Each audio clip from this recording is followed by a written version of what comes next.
I think a lot of the sessions which I've attended talks about transformation and about how important it is for employees to have a growth mindset. So as a HR person, I think one of the things which I would really like to do when I get back home is to encourage the employees of the company I belong to, right, to be enthusiastic, to inspire them, to enthuse them to have this growth mindset, that they're not contented just for incremental growth, but to look beyond and to really see the possibilities out there. The one thing that I did learn that I want to do when I get back home is talk about safety in the workplace, creating a plan in case something happens like an active shooter, natural disaster. My company is in California where a lot of that happens. But we have 1,700 employees, so there's people across the country. So it's good to know, have a plan. So those people that are not in California, what do they do if something happens? So that's one of the things I want to implement is a good safety program, and we need to make sure we address safety because that's an important issue that's coming up nowadays.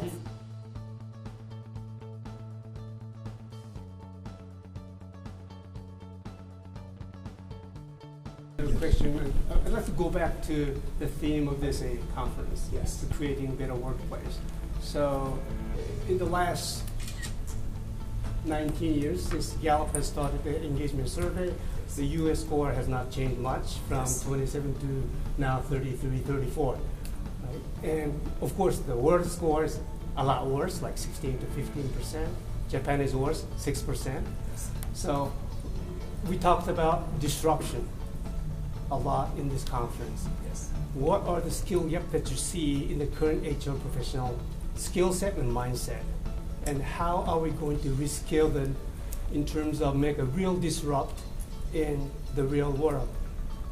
We have at our core, our membership core, an opportunity, and in fact we've embraced it, to upskill or equip HR people to deal with all this really, really far more, not just complicated, but complex world in which they're going to work.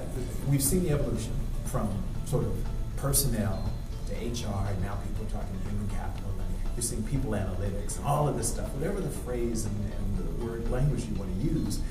The first thing that we've got to do is be clear with HR people, and this is Sherm's obligation.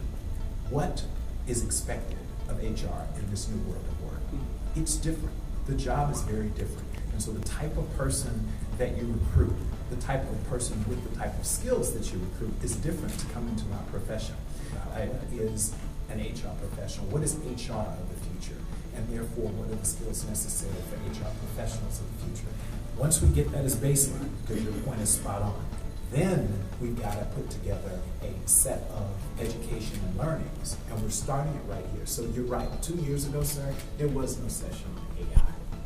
Frankly, a year ago, we weren't talking about older workers, we were talking about age discrimination lawsuits, how to avoid them.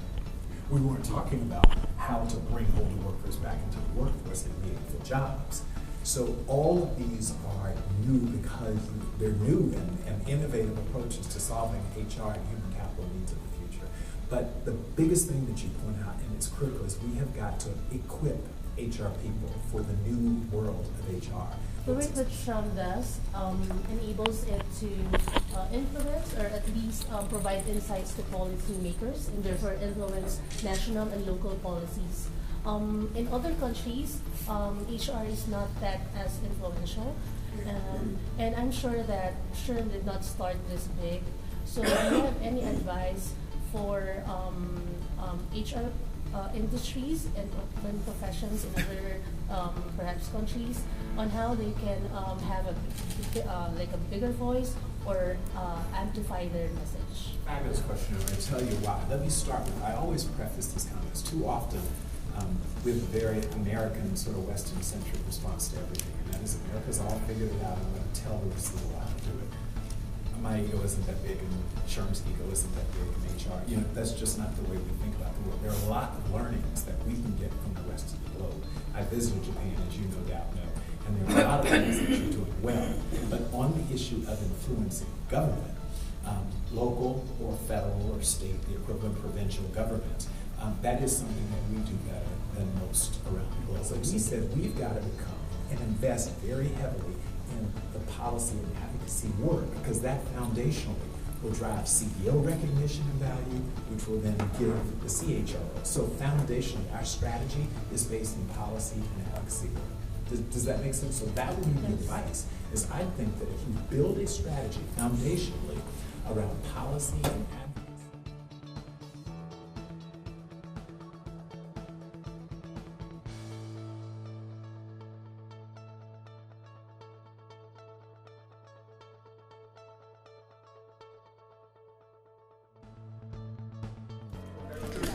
Better workplaces. Well, there are a lot of factors in the better workplaces, but I guess the main backbone of better workplaces is culture. So a simple culture, a culture could basically make or break a certain company. Little things would matter a lot. A simple pat at the back, a simple appreciation of your people, a simple learning and development, a simple party. Those are the things that would make or break a certain company. A positive workplace is a place where you have camaraderie, where all people, I know people don't get along all the time, but where people come together, they get along, they're able to communicate with one another, be honest with one another. A place where there's trust, honesty, where we can get the job done. That's what a positive workplace means to me.